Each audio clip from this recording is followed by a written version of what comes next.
오늘은 출발과 과정이 좋아야 끝이 좋다라는 제목으로 하나님 말씀 증거하도록 하겠습니다. 산상수훈 마지막 장면입니다. 그러니까 요약과 결론이겠죠.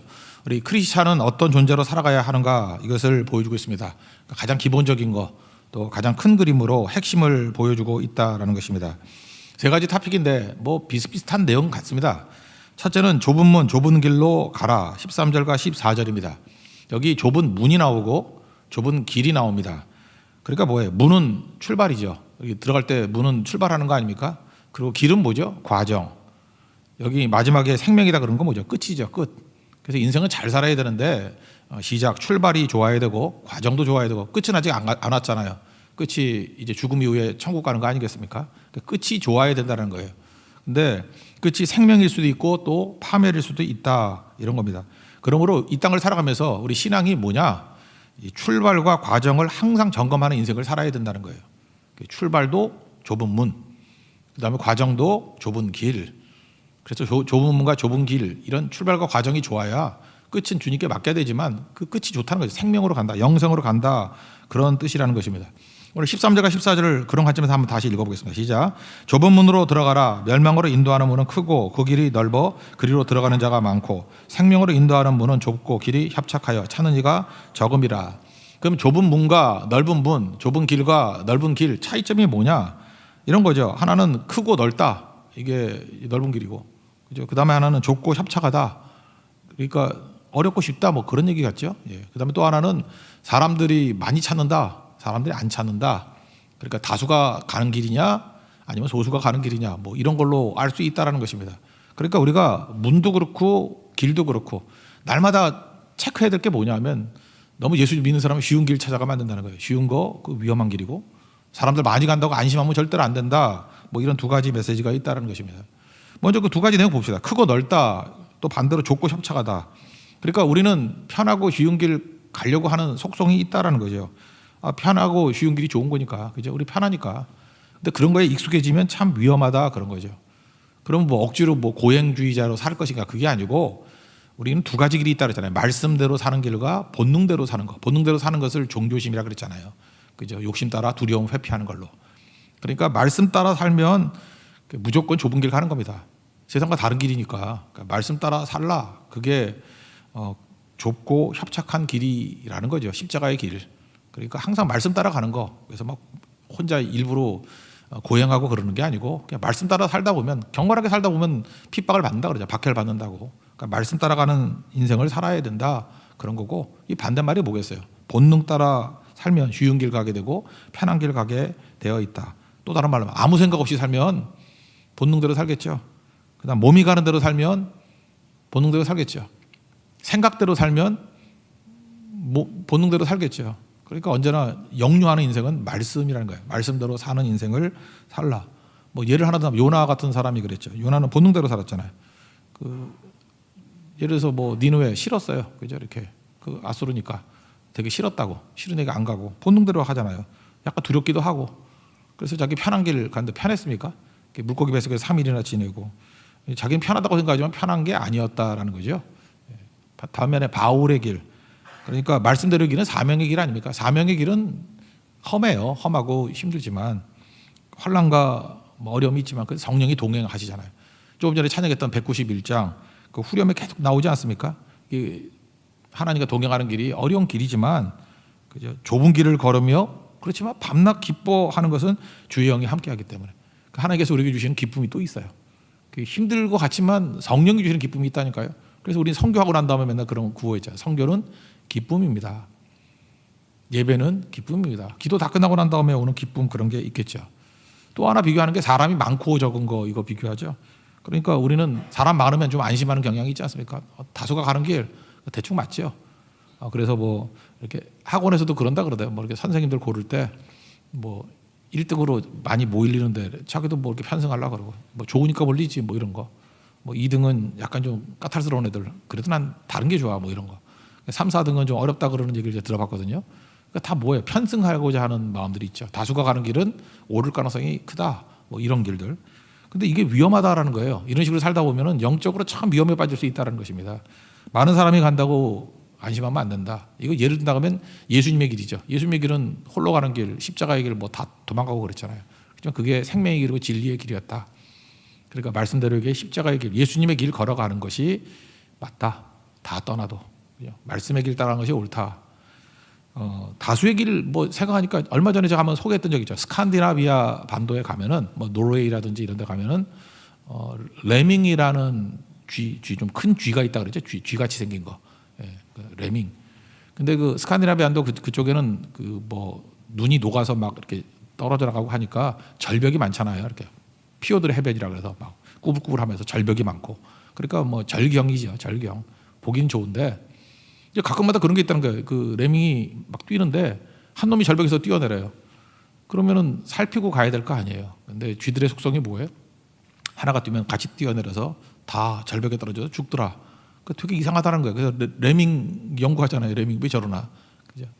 편승해서 가는 거. 쥐떼들. 우리가 그렇게 존엄성을 잃어서는 안 되겠죠. 예수님의 길이죠. 다수가 다 간다 할지라도 십자가 못 박아서 이게 다수의 길이었지만 그게 옳은 길은 아니겠죠. 그러니까 사람 많이 간다고 안심하면 안 된다. 그러니까 우리가 좁은 문, 좁은 길 걸어가는 거 항상 점검해야 되는데 신앙일은 그냥 생각하지 마세요. 그냥 말씀대로 살면 그게 좁은 길을 가는 거고요. 말씀대로 살면 그게 사실은 생각보다 다수 아닐 때가 많아요. 소수자가 될 때도 많고 그렇지만 그게 옳은 길이고 예수님의 길이라는 것입니다. 끝을 비교해 봅시다. 지금 계속 문, 길, 출발과 과정이 있는데 끝은 영생과 파멸이라 그러잖아요. 영생 얻어야 될 거 아니에요. 죽음 이후에 다 통과할 거 아니에요. 그때 한 번 죽는 것은 사람에게 정하신 것인데 이후에는 심판이 있으리라. 그 예수님 좁은 길 걷고 좁은 문 들어가서 좁은 길 걸은 사람만이 영생 얻는 생명 얻는다 그러죠. 생명의 길이라고. 아니면 파멸이죠. 영원한 지옥이 될 수밖에 없다는 것입니다.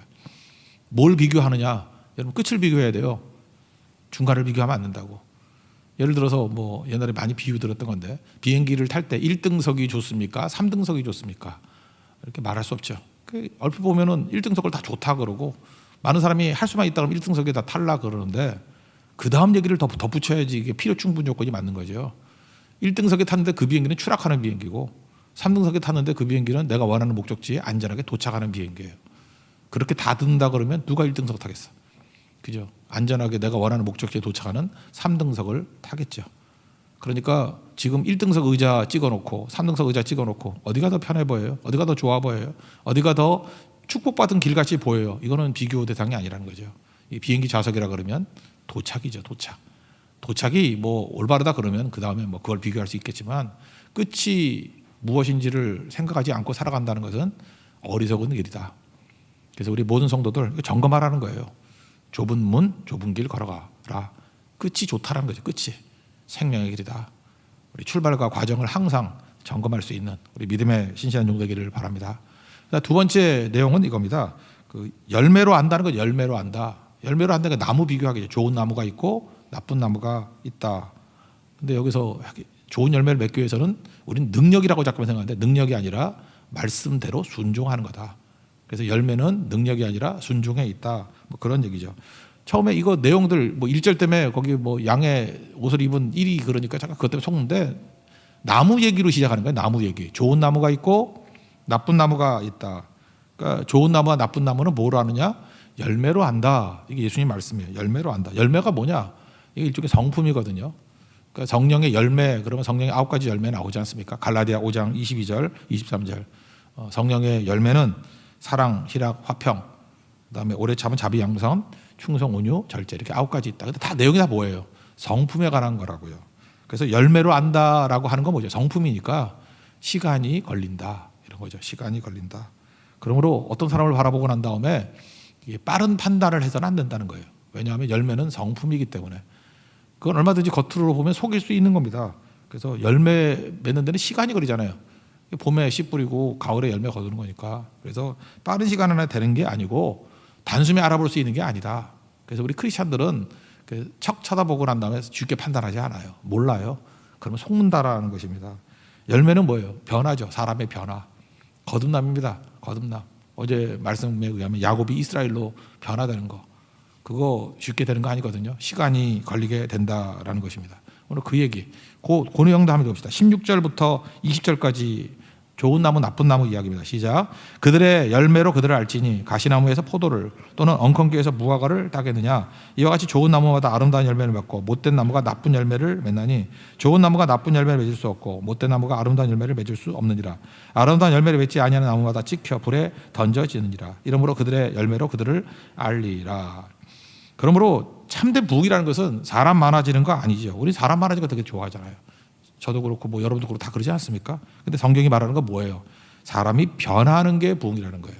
사실 더 힘들죠. 사람 많이 모이는 거는 뭐 여러 가지 방법으로 할 수도 있죠. 그죠? 뭐 환경과 조건이 좋거나 뭐 미끼가 좋거나 이러면 뭐 사람 모이기도 하죠. 백화점 세일 같은 데 보세요. 사람 많이 모이잖아요.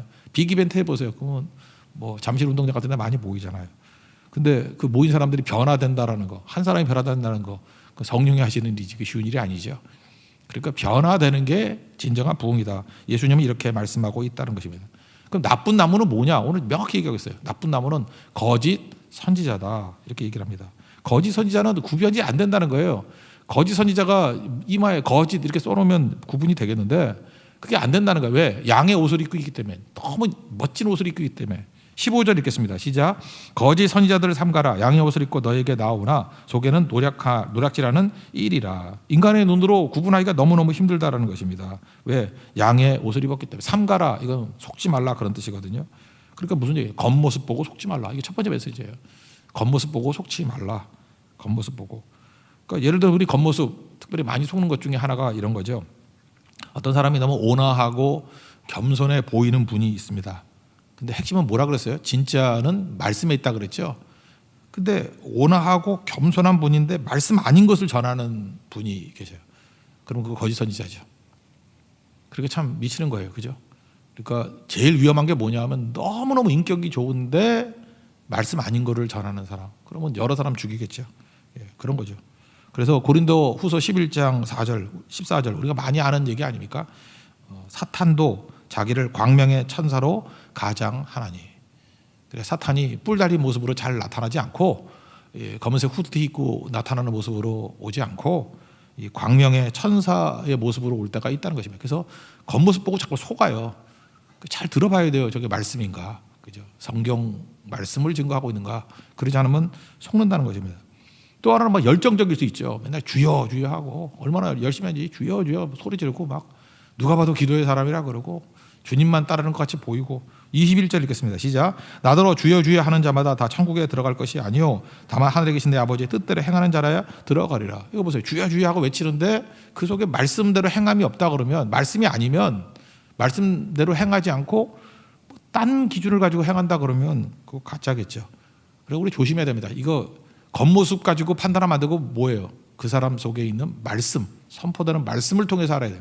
저게 성경인가 아니면 인간의 말인가, 자기 이익을 위한 것인가. 여기 보세요. 노략질하는 일이라 그랬잖아요. 그 이익 때문에 움직이는 거, 그러면 그거 가짜겠죠. 거짓 선지자. 그러면 이거 조심해야. 나쁜 나무라는 거예요. 나쁜 나무. 또 하나는 우리랑은 정말 이게 경계해야 되는데 말세의 특징 중에서도 나오죠. 능력이 있다는 거예요.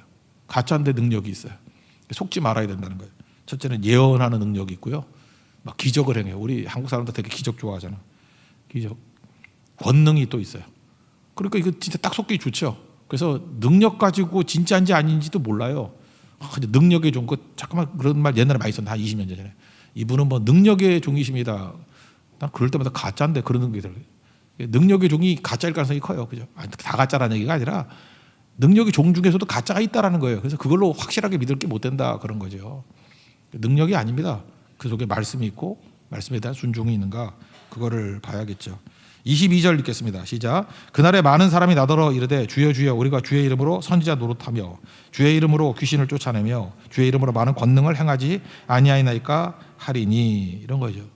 우리 뭐 제가 지금도 봐도 그러네요. 뭐 토론토 블레싱 그래가지고 옛날에 그 토론토에 막 큰 부흥이 일어났거든요. 근데 좀 이상했어 그거. 우리나라에도 지금 그런 뭐 운동에 영향받는 사람이 있는 것 같은데 이렇게 밀면 넘어진대. 근데 그게 뭐 신기한 거예요? 여러분 한번 서 있어봐요. 나도 밀면 넘어져요. 예, 근데 거기 뭐 살짝 되는 것 같은데 뭐 모르겠어요. 그런 거 있고 한동안 또 그런 게 많이 있었는데 뭐 이렇게 예배 드리면 이빨이 금리빨이 된대. 아, 금리빨이 되는 게 뭐 좋아요? 이 한 달 안 닦으면 금리빨 돼요 다. 예.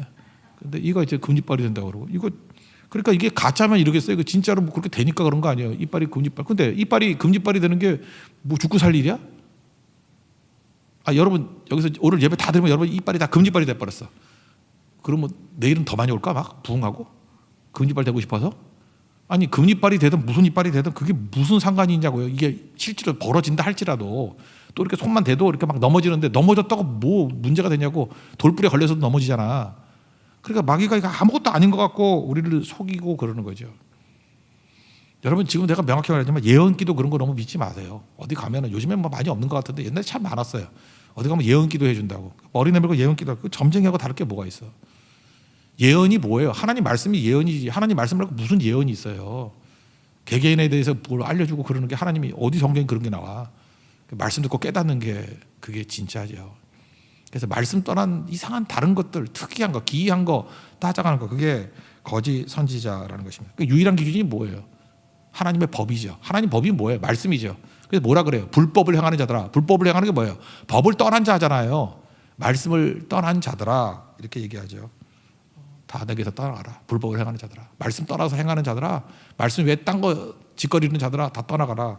그런 얘기입니다. 23절 읽겠습니다. 시작. 그때 내가 그들에게 밝히 말하되 내가 너희를 도무지 알지 못하니 불법을 행하는 자들아 내게서 떠나가라 하리라. 그러니까 여러분들 좁은 길도 그렇고 이 열매가 얻은 것도 그래서 말씀대로, 그죠? 말씀 중심적인 신앙을 살면은 우리 이렇게 계속 말씀 읽고 말씀대로 순종하고 기도하고 하면 그게 바른 신앙이 된다라는 것입니다. 그러니까 시편 1편도 복 있는 자 그러잖아요. 복 있는 자가 뭐예요? 2절 보니까 여호와의 율법, 말씀을 즐거워하고 율법을 취하러 묵상하는 자로다. 이런 사람이 어때요? 시냇가에 심은 나무래요. 철을 따라 열매를 맺으며. 그 말씀 옆에 있으면 열매 맺는 거죠. 잎사귀가 마르지 아니한 같으니 모든 일이 형통하리로다. 믿습니까? 이게 성도의 삶이라는 거예요. 그래서 우리 속지 말라는 거죠. 나쁜 나무는 겉모양 갖고 몰라요. 능력 갖고 몰라요. 겉모양도 멋있고 능력도 있고 그러면 금상첨화아니에요. 저분은 인격도 좋고 능력도 있고 그러면 막 홀딱 빠진다고. 근데 말씀이 아니야. 그건 가짜죠.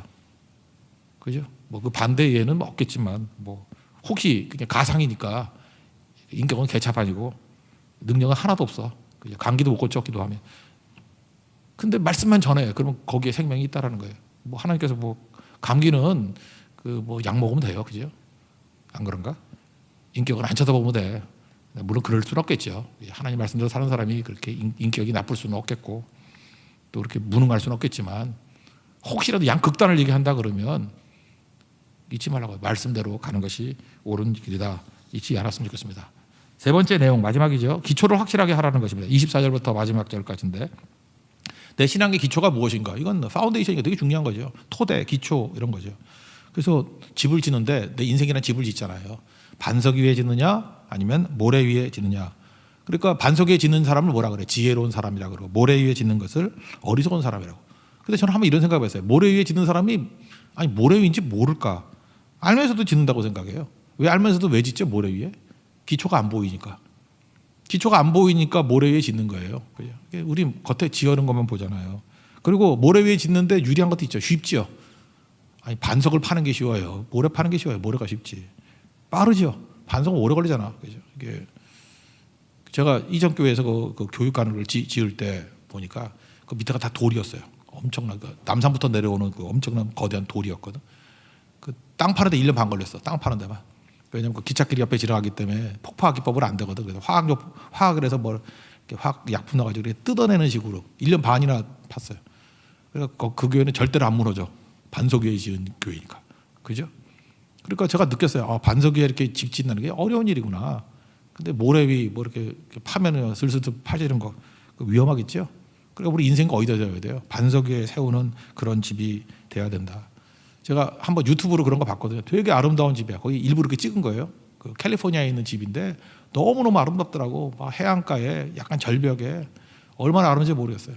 근데 그거 싹 돌려가지고 봤더니 파도가 계속 치고 해안 침식이 일어나가지고 그 대문 앞에가 절벽이 돼버렸어. 다 떨어져라 가지고. 그러니까 거기는 뭐예요? 알고 봤더니 생각보다 그 반석기가 아닌 거야. 그죠? 이렇게 사질 토양 뭐 이런 데다가 지어가지고 침식돼가지고 거기 불안해서 못 살겠더라고. 그죠? 자고 나면 옆방이 없어지고 자고 나면 애들이 없어져 버리고 그런 집에 살겠어요? 못 살죠. 그러니까 지혜로운 사람은 반석 위에 지는다 이런 거겠죠. 여기 보니까 모래 위에 졌다는 건 또 뭐겠어요? 모래 위에는 타인의 시선이죠. 그러니까 사람들 보고 사는 거, 그게 모래 위예요. 사람의 인정, 사람의 관심, 뭐 사람의 칭찬 이런 거. 바리새인이 항상 매형에만 신경 썼잖아요. 그러니까 모래 위에 지은 집이지. 사람의 칭찬, 사람은 칭찬했다가도 뭐 떠나가고, 사람 믿고 한번 뭐 사역해 보세요. 사람은요 하루 아침에 외면해 버려요. 하루 아침에 돌변해 버려요. 여러분 알잖아요. 나 자신도 막 변하는 거. 사람을 토대로 어떤 걸 하면 얼마나 힘들어지겠어요. 연예인들이 그래서 힘든 거라고. 인기 그거 아무것도 아니에요. 인기 무슨 뭐 팬덤이 있어가지고 뭐 수만 명이 쫓아다닌다 그러는데 뭐 하나 잘못되면 싹 돌아서 가지고 원수 돼버리잖아요.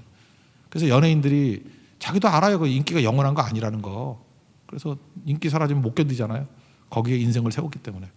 그래서 뭐 약물에 중독되기도 하고 막 그러는 거 아닙니까? 그러니까 우리 인생도 그래요. 사람에게 자꾸만 뿌리를 내리면 어리석은 사람이에요. 근데 기분 좋죠. 또 금방 얻을 수 있고 사람을 속일 수 있으니까. 그러니까 예수님께 가야 되고 말씀에 간다는 거예요. 안 보여요 이거. 안 보이고 누구도 알아주지 않아요. 근데 거기다가 인생의 기반을 세워야 된다. 야곱이 그랬잖아요. 라반, 에서 그 곁눈질하며 인생을 살았잖아요. 그러니까 맨날 두렵고 불안하고 그런 인생이었다고. 이스라엘로 바꿨다는 게 뭡니까? 너는 안 되는 인생이야. 안 되는 인생이야. 하나님께 맡겨. 하나님만 의지해.